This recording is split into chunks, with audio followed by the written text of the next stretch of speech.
రౌడీల అంతు చూస్తామన్నారు.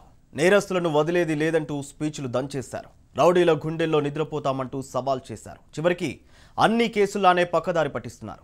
నయీంతో అంటకాగిన పోలీసులకు clean chit ఇచ్చారు. Posting ఇచ్చేందుకు ఏకంగా హోంశాఖ సిద్ధమైంది. టీఆర్ఎస్ పాలనలో అన్ని కేసుల్లానే నయీం కేసు కూడా కథ కంచికే చేరనుంది. ఇంతవరకు నయీం కేసులో అనుకున్నదే జరుగుతోంది. 10,000 కోట్ల ఆస్తులూ లేవు. నయీంకు సహకరించిన పోలీసులు లేరు. పొలిటీషియన్స్ కు సంబంధమే లేదు. అంతా తూచ్ అనే పనిలో పడింది తెలంగాణ సర్కార్. సిట్ ఏర్పాటు చేసిన తరువాత వచ్చిన 1100 ఫోన్ కాల్స్ కి న్యాయం జరగడం లేదు. ఈ డబ్బంతా ఎక్కడికి పోయిందనే ఆరోపణలకు ప్రభుత్వం నుంచి సమాధానముండదు. నయీంతో అంటకాగిన పోలీస్ అధికారుల ఫోటోలు బయటపడ్డాయి. ప్రత్యర్థులను వేటాడాలనుకున్నప్పుడు ఆ అధికారులు సెల్ ఫోన్ టవర్ లొకేషన్స్ ఎప్పటికప్పుడు నయీంకు పంపించేవారన్న వాటికి ఆధారాలతో సహా దొరికాయి. ఆ పోలీసు అధికారులే బ్లాక్మెయిల్ చేపించేవారని అధికారుల దర్యాప్తులో సైతం తేలింది. అందుకు ఓ అడిషనల్ ఎస్పీ స్థాయి అధికారి సహకరించారనే అనుమానంతో సస్పెండ్ కూడా చేశారు.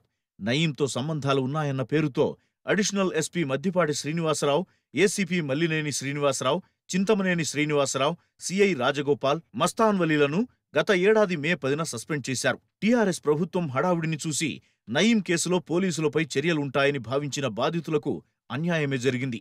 అన్ని సర్కార్లలానే టీఆర్ఎస్ ప్రభుత్వం కూడా నామమాత్రంగా చేసిందన్న విమర్శలు సైతం వెల్లువెత్తుతున్నాయి. నయీంతో అంటకాగిన పోలీసులపై ఎలాంటి ఎఫ్ఐఆర్ లేకుండానే ఎత్తివేశారు. ఇందుకు కారణం నయీంతో సంబంధం ఉన్న గతంలో పనిచేసిన డీజీపీల నుంచి ఇప్పుడు కీలక పోస్టుల్లో ఉన్న అధికారుల పేర్లు బయటపెడతామని కొంతమంది అధికారులు నేరుగా చెప్పడంతో సిట్ పూర్తి దర్యాప్తు చేయలేదనే ఆరోపణలున్నాయి.